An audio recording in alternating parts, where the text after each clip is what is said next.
Si David, naging blockmate ko siya sa Lasal. 2012 batch kami. Initially, blockmates kami pero eventually, nag-shift kami to different courses. Throughout this video, pag-uusapan namin yung life niya during college, yung pinag-aralan niya, advertising.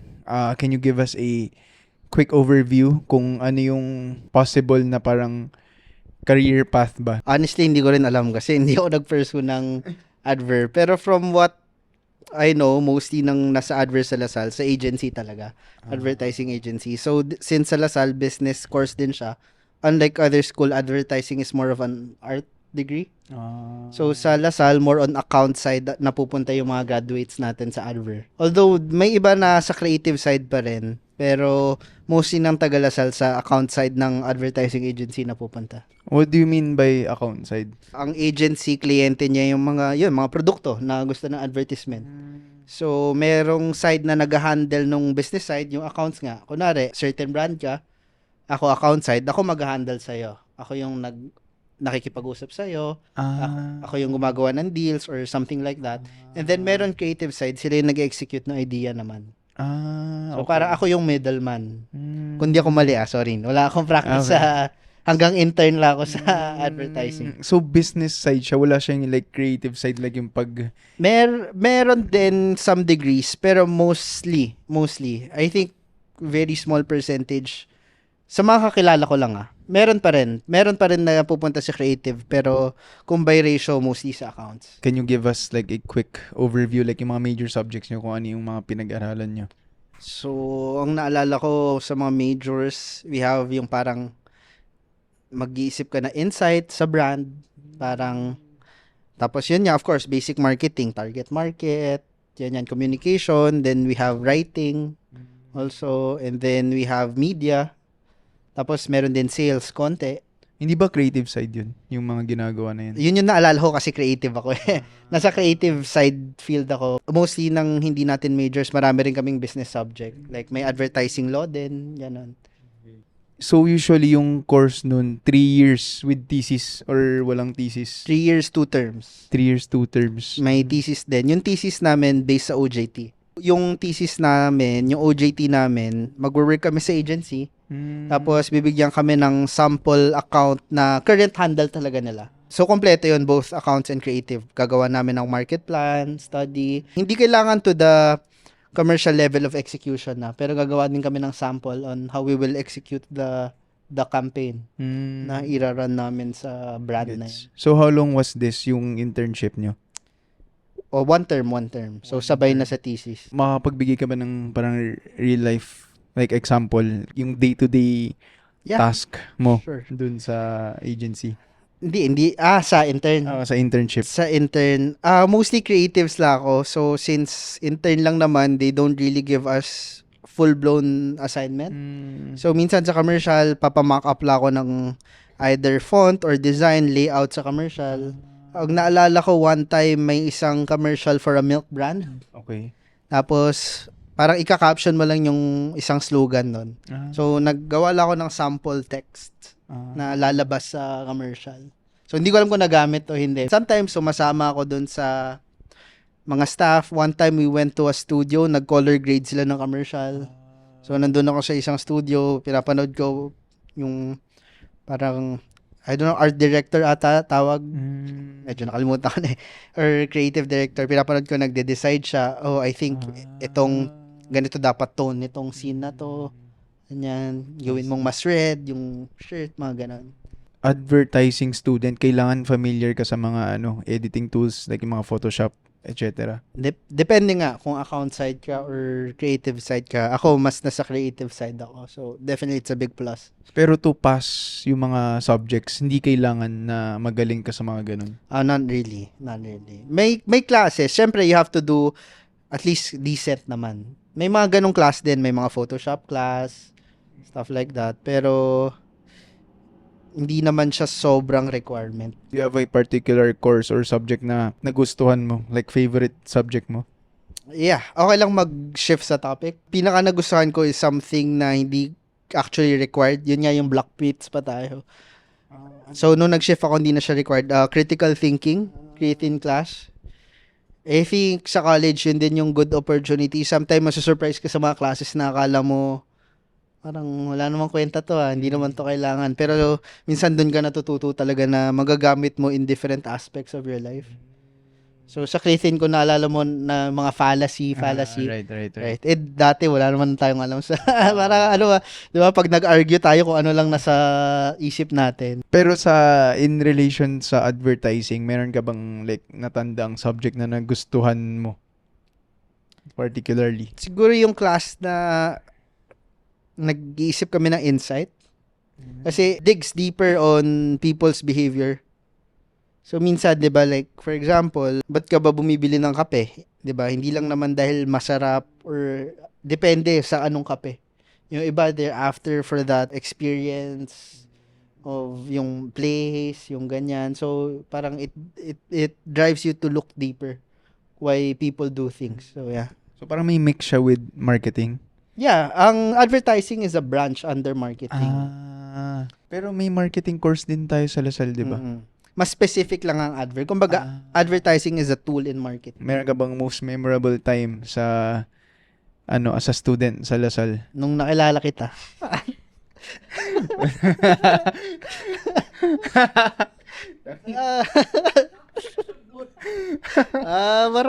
Most memorable, marami naman. Syempre, yung mga hangouts natin. Yun nga hindi kasi ako nag-pursue sa advert, so I'm not credible enough to talk about the industry and stuff. But I think college, talaga, it's the people you meet.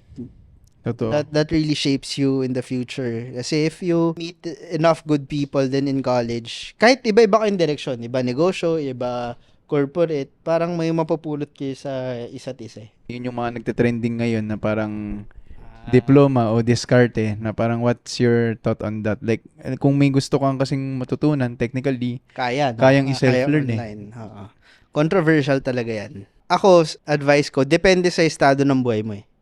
If your parents can pay for your school, hindi ka naman, you don't need to make money right away, go for school. Kasi, there are things you will learn then in that field or in that environment na you will never get the chance to experience it again. Pero if kaya mo na to make money and important talaga na kumita ka na ngayon, 'di ba? Go for it din, 'di ba? Hindi din naman ako naniniwala na iba pag nakapagtapos na. Kasi marami din ako kilalang negosyante nga na, ayun, hindi naman nagtapos. Pero magaling talaga. Or they were able to make successful businesses or enterprises. Pero again, yun kasi yung misconception, di ba? Ang daming dropout, nagiging billionaire, ganyan. Pero sa totoo, konti lang naman sa atin ganun kagaling eh. Alam mo yun? 1% Yes, of 1% lang yung nag-excel talaga. Kung kaya mo talaga, walang problema. Pero be honest with yourself din na, di ba, ganun ba talaga kaganda yung vision mo? Ganun ba talaga ano yung naisip mong negosyo? Di ba? Kasi kung di naman, and may capabilities naman yung parents mo to send you to school, or you have the time, you have the resources, go for school. Kasi dami, ako nga nagsisisi din ako na, ayun, kasi I'm in the family business now, na hindi ako ganun ka-active when I was in college.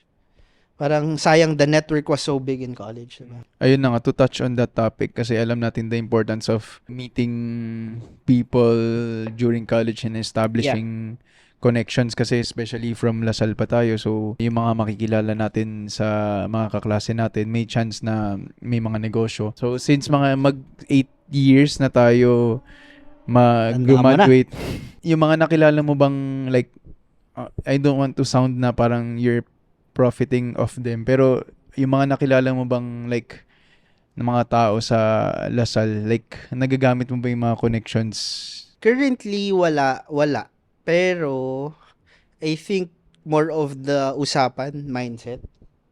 So, walang directly kasi medyo iba-iba tayo ng industry. Yung barkada natin, iba-ibang industry. Pero siguro minsan yung mindset, pag nagkikwentuhan kayo about business or work, parang how to solve a certain problem or mga strategies na ginagamit. And then, yun, may mga kaibigan din tayong lawyers. So, minsan sa mga legal documents sa negosyo, alam mo naman, tsaka minsan tamad tayo magbasa, di ba? So, minsan nagpapabasa ako ng mga kontrata sa mga kaibigan natin, mga ganun. Mga simple ways na hindi naman, pero again hindi ka naman manggagamit. Yung kasi minsan ang term natin sa networking is parang kikilalanin mo kasi may makukuha ka eh. It's just you're expanding your ayun nga, network, and then let's see, 'di ba, kung meron. Pero at the same time, be willing to give back, 'di ba? Wag ka lang naman puro nanggagamit ka lang, 'di ba? Kung may maibigay ka rin sa kaibigan mo or ano. Ba't mo naisip pala na like yung Adver yung pinili mong course, like first choice ba siya or Well, since yun nga, I grew up in a business family. And then, when I was in high school, starting 4th year, I got into the creative side. Nahilig ako mag-edit ng video, Photoshop, stuff like that. And then, I saw Adver as like the perfect compromise. Na parang, based sa vague description niya, wala pa ako alam that time. Parang, it's both business and art at the same time. So, parang, yun na lang. Kasi, I think, tinanong ko din yung parents ko and they didn't force me naman. Parang inisip ko kung purely creative field ako. Pero kasi, yun nga, ang creative naman natututunan din siya sa sarili. And then, mahirap kung bigla kang nag-isip na ayaw mo palang gawing work yung creative tapos mabox ka na. So, that's why I chose Adver. Pero wala namang specific na gusto yung parents mo. May free will ka. Oo, may free will naman. So, didn't force me naman to. Siguro dahil bunso na rin ako, parang wala na silang pake. Gets. After graduating, this was kailan to? 2016? 2016, yeah. Ano yung ginawa mo agad right after? Ayun, bilang So, parang technically hindi siya gap year, pero parang nag-gap year ako. So, I really wanted to see the art thing. So, I took up concept art sa Singapore. So, siguro yun yung quarter life crisis ko. Kasi, I think I was 22, 23 nung nag-graduate na. So, ayun. Una, ayoko talaga pumasok sa family business kasi parang, when you're a kid, diba, and you see all the arguments and stuff, minsan, syempre, hindi mo pa naintindihan eh. So, parang nate-turn off ka eh, pag nakikita mo. So, parang, sige, try muna natin. Mahilig ako sa art. Try natin. And luckily enough, yun nga, my parents was able to support me naman to Anong school to sa Singapore? FZD. It's Feng Zhu School of Design. Tapos this was 1 year. 1 year. It's an intensive course. Ayun, can you walk us through yung buong mo dun?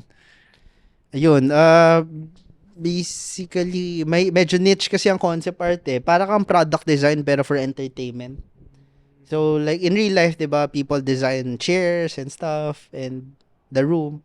So, parang ganun din. Pero ito, hindi mo actually binibuild. Binibuild mo siya either for video games or movies and stuff like that.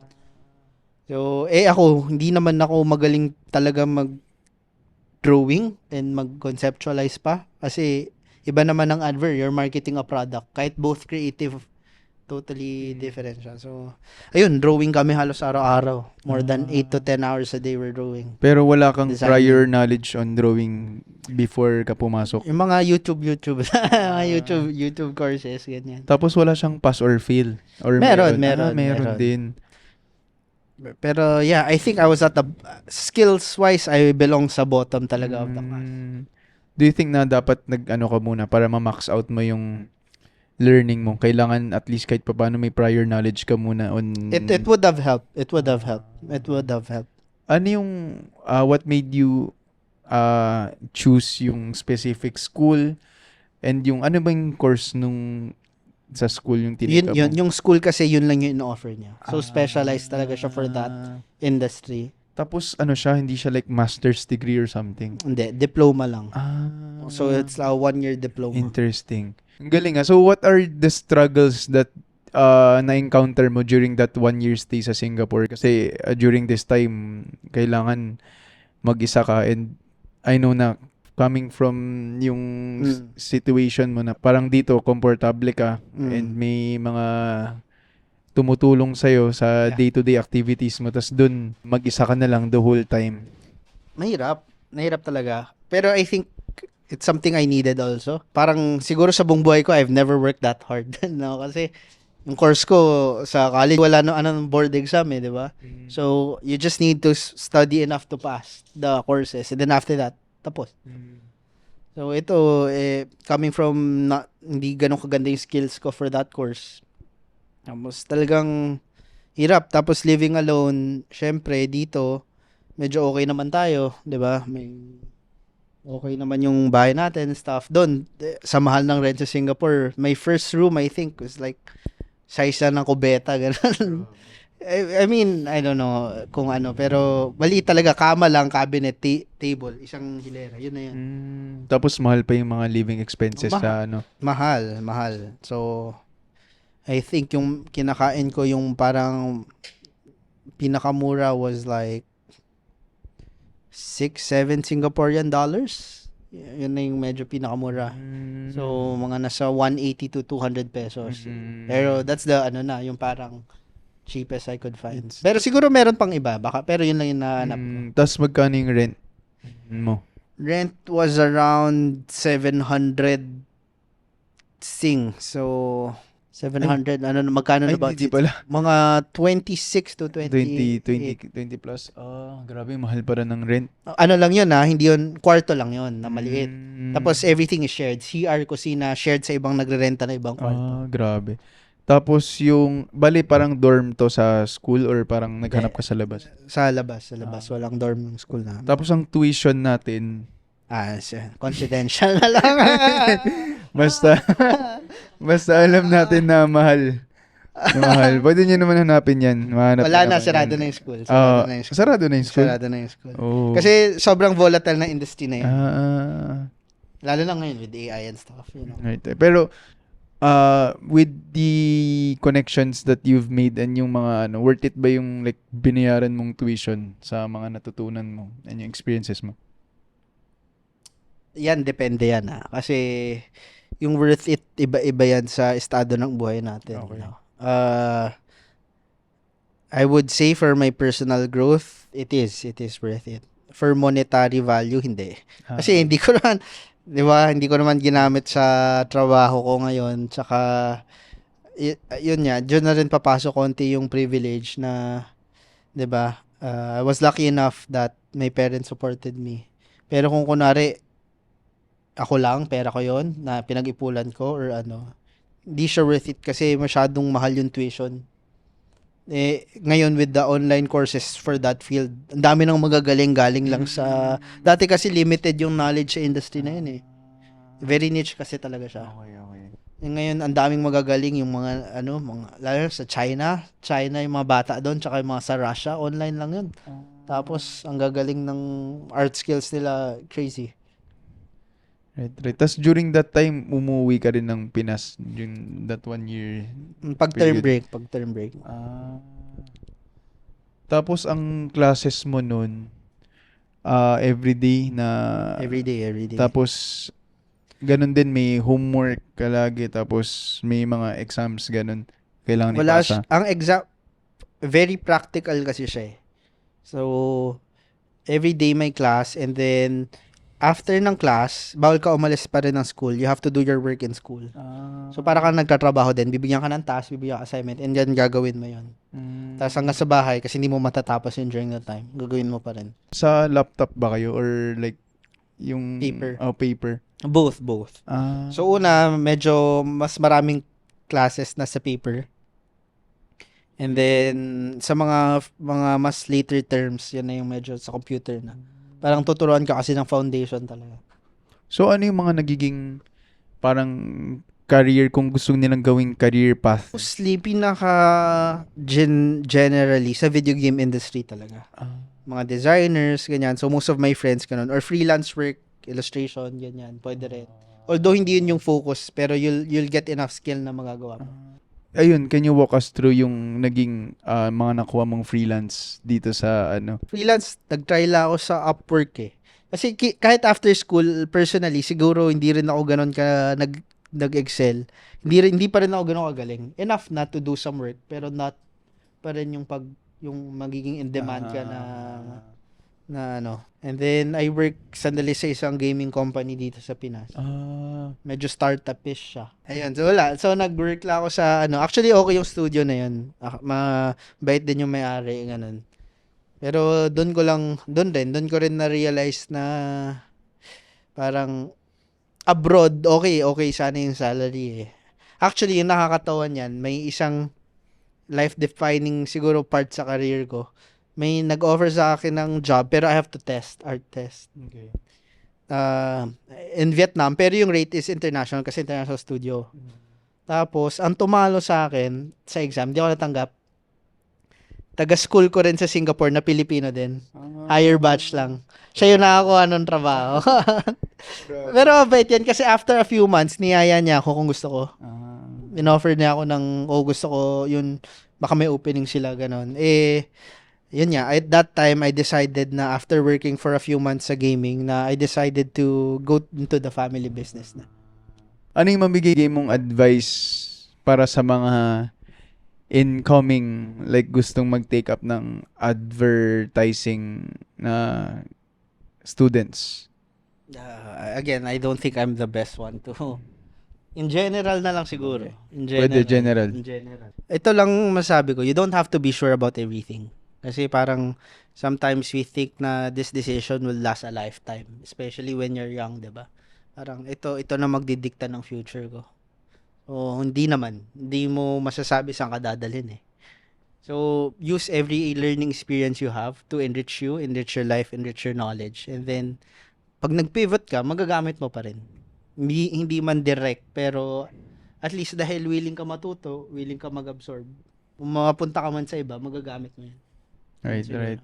After yung short period mo sa gaming company, nag-transition ka na into family business. Yung nangyari for you to make that decision? I don't know if you remembered, pero nag-uusap tayo sa kotse nun eh. Nung pumunta tayo sa isang birthday party ng kaibigan natin. And then you told me na you were in the family business na rin. After exploring corporate, a year or two, diba? So, paisip din ako na 'di ba? We have passion and stuff, may hilig tayo, ganun. Pero at the end of the day, we need to make money as well. And then the money we make, saan ba napupunta? So, I guess hindi to tamang mindset pero ito lang naging mindset ko. Parang I can grind my way through art which takes so much skill. Kasi sobrang grabe yung art eh. Parang ang daming magaling. Kahit di nag-aral yung iba, talaga magaling lang eh. Tapos, pwede ko ibugbog yung sarili ko doon. Pero at the same time, kumikita pa rin ako sa pera ng iba. Parang, I still work for other people. And parang, kung ano lang ibigay sa akin, yun lang pera ko. Tumatanda na rin, gano'n. So, naisip ko, sayang nga naman yung na-build ng parents ko. 'Di ba? Nandiyan na eh. May mga tao na kami, gano'n. So, parang, kung kaya ko rin to make money for our family, dun yun naisip ko na, ba't hindi? Na, hey, my passion can still be my passion. Hindi lang siya full-time, pero, di ba, parang, in long-term plan, parang naisip ko, kung kaya ko makatulong sa pamilya, bakit hindi? Parang ganun. So, initially, yun yung naging plan mo, like, tumulong full-time with the family business, tapos on the side, continue yung pag-pursue mo sa art. Nauna yun talaga yung plano na hobby ganyan. Pero hindi ka pressure ng parents mo na parang tumulong kasi yung mga kapatid mo. Siguro doon ako naging sobrang grateful na there was no pressure na ako na mismo nag-decide, kaya siguro magaan din, parang hindi siya naging mabigat kasi marami akong narinig na story na yun nga pinipilit ganyan. Siguro for me it was my own time, it was my own decision, so parang magaan siya sa loob na Masaya parents mo? Hindi ko alam, siguro. Siguro I think okay din kasi my dad passed away so 2 years ago, so I think doon nag-join din ako, mas naging close kami kasi syempre yung usap, alam mo naman yan, diba? Usap sa negosyo, discussion ganyan. Gets. Mas naging close din kami. Nakapag-work ka na sa like corporate setting, what does it feel like na sa family business naman? Ano yung... Ayun, I never worked at a corporate setting kasi the gaming studio I work in was a startup. Right. So, wala kang mapag-comparean? Wala akong mapag-comparean. Siguro, na lang, sa mga OJT, gano'n. syempre the structure is really different. Kasi very organized pag corporate na ito role mo, ito role mo. Sa negosyo namin, syempre, you have to wear multiple hats. And at the same time, pati hindi naman ganun kalaki yung kumpanya namin. So, even the people you handle, sometimes they have to do multiple roles din. So, can you give us a quick background kung ano yung like family business, like broad lang? sige, so we're in agricultural machinery. So, ang mostly market natin, small to medium scale farmers. So, ito na yung sales pitch. Hindi, kasi di ba, sa Pilipinas, we're unlike other countries, pag sinabing farm, laki. Di ba? Hear about Australia, US, yung farm nila, asing laki ng cities. Sa atin, mga farm, marami may-ari, lupa, hati-hati. Tapos yung iba sa bundok pa. So, not every place can have those big equipments na mga huge tractor. Hindi mo madadala dun Iba isla pa, di ba? So nagsimula kami sa mga hand tractor, maliliit. So we can cater to those area. Kasi they also need mechanization, di ba? Pero at the same time, di naman pwede yung mga big equipments. So yun yung naging focus natin. Pero nag-start ka with sales. Oo, kasi ako yung medyo extroverted sa family namin. Mga kapatid ko, mas gusto nila internal, hindi sila lumalabas. So ako mas extrovert, so I'm willing to talk to clients more, I'm willing to travel, ganyan. Pero may transition ba kung yung sa sales mo, or pagkapasok smooth agad, like may mga systems na in place? Meron yung system na back-end, meron na, like yung mga invoicing, mga quotation, ganyan, may system na yan lahat. Siguro more of pagpasok ko is yung pag-strategy and yung market. Yung yung rules ko, anong pwede natin i-accept and what we can't accept, pag ganyan. For example, syempre, sa negosyo, di ba, may mga kliyente ka, paglalaroan ng terms, ganyan. So, ano yung appetite ko sa pagtanggap ng terms, ganyan. So, may mga set guidelines kayo for that? Or Yes, depende, parang case to case to? May set guidelines, pero yun nga, ako mostly ipipitch sa akin. And then, pag feel ko worth the risk, I'll take it. Pag hindi. Pero pag medyo sketchy talaga, I'll discuss it with my siblings pa. Kunwari, gusto ko pasukan tong project na to, pero kunwari, matagal yung demand ni client na terms. Willing ba? Ganon. So, sometimes it pays off, sometimes hindi. Meron ako mga hindi na ako nabayaran. Pero ganon. Smart talaga. Smart talaga. Di ba, like you mentioned na kailangan mo lagi mag-travel to places. So, parang nangyari is, pumunta ka sa parang local na may farming area, tapos nagsiset up ka ng parang tent and parang showcase mo yung products.